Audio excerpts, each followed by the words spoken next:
Ngayong June 21. Ako po ay na-born again ay 2021 pero mas naging tunay na born again ay noong 2022. Yun lang. Mogs ang pangalan ko. Mas kilala po kasi ako sa pangalan na Mogs, kaya yun na lang din yung nakasanayan ko, yun na lang din yung dinadala ko na pangalan, Mogs.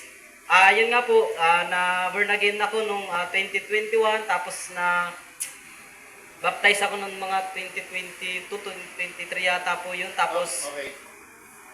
I can see the eyes of the Americans and Sasha. You don't understand Tagalog, right? Interpret. I contact. Okay, let's give a chance. Actions and his enthusiasm. Yes!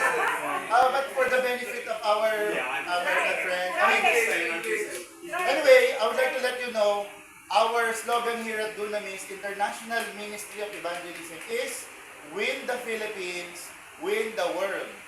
So, ibig sabihin, pag perfect mo na yung sa Tagalog, na-win mo na yung Philippines, win the world.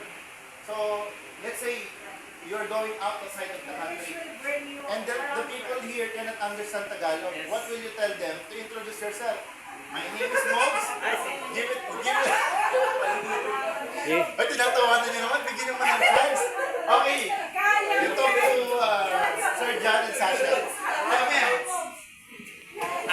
Repeat what you said in English. Good evening everyone. I'm Federico Makatangay Jr., 27 years old.